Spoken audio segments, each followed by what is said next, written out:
train. Come along and ride this train. Across the mountains, prairies, reservation, rivers, levees, plains. Come along and ride this train. Ride this train. Ride this train with me to the Yukon territory, to Whitehorse, El Dorado Creek, Dawson City, and the Clondike. You see, I was there when George Carmack dug down through the muck and into the frozen gravel on Rabbit Creek and made the first gold strike up there. It was August of 1896, and it was pretty warm. Well, when he saw the gold that day, he throwed his old black hat in the creek and danced all around with his Indian wife hollering, "Hey, Sugarfoot, we done hit a bonanza." There ain't nothing that'll get in your bones like gold fever. It keeps on a-pushing till your strength is gone. Gold fever, it boils in your blood and burns in your mind. You talk about quitting and you ain't got time. You're looking for the mother lode of yellow gold.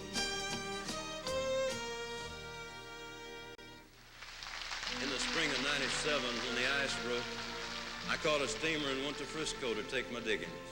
I had quite a bit of gold by then. People followed me all the way to the bank laughing at the way I looked. And when they learned that we'd struck it rich in the Clondike, they started the biggest gold rush I ever heard tell of. They come to Dawson City through the Chilkoot Pass, the White Pass, and down the Yukon River by the thousands. Bars and gambling halls were rigged up in tents with sawdust on the floor. Man, you never saw the like of such a mixture of people that come to the Klondike in '97. There was hellfire preachers, harlots, hawkers, hookers, homesteaders, highbrows, hypocrites, hucksters, half-breeds, and half-wits. Mostly half-wits, all following that old will-o'-the-wisp lure of gold. But most of them had no idea how cold it can get here in Dawson. I heard a fella talking that come in off the trail that told what it was like to freeze to death. He come in alone. He had left with a partner. He said that they'd been walking for days, awful cold. He estimated 55 degrees below zero. And he said that late one afternoon that they just couldn't go any farther, and they stopped to rest under a tree, leaned up against a tree, and said his partner said that, "I don't believe that my feet are hurting quite as bad as they were, nor my hands." And he looked down at his mucklucks and he said, "You know, that leather probably make pretty good eating if I could chew on it long enough." So he took his mucklucks off and he started chewing on one.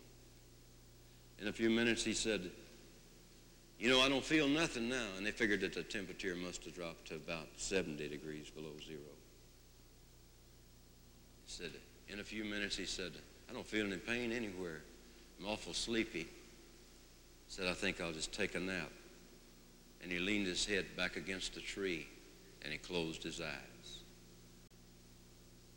And he never woke up.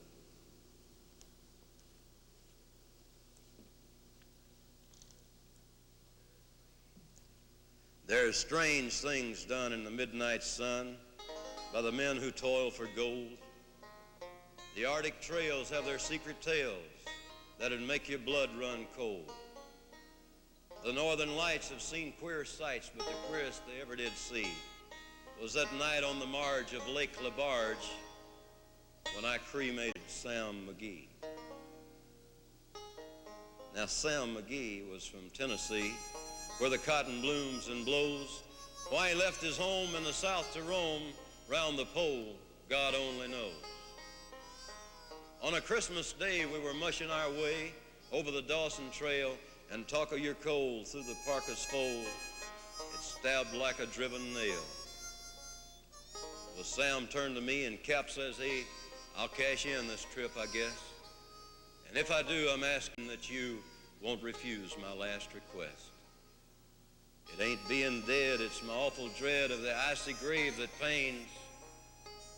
So I want you to swear that foul or fair,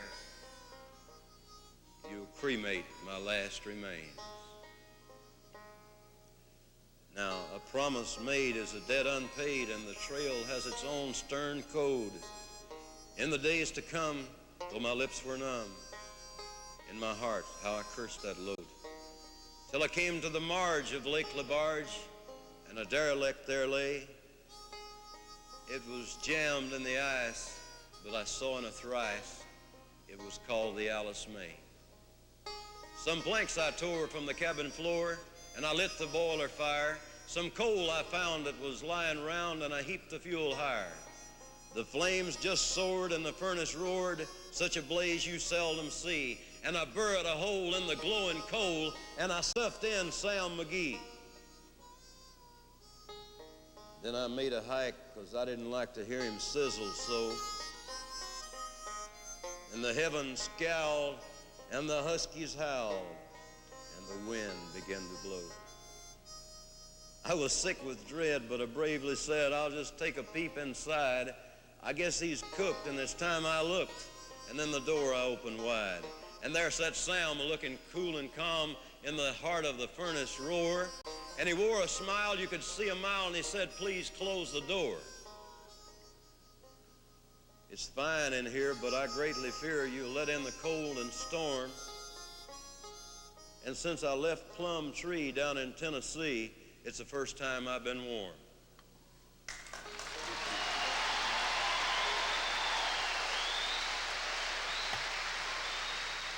Well, I've seen many a man with his shoe packs leaking, his coffee pot rusted, his breath freezing on his beard. Get that look in his eye when his soul says to him, mush on, sourdough. You'll strike.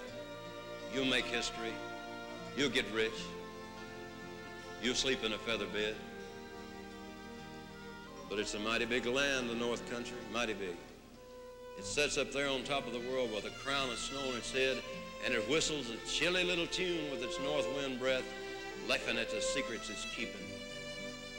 And somewhere in its icy fist, it's holding a clue that leads to the mother lode. Could be me that finds it, or am I a dreamer like all prospectors?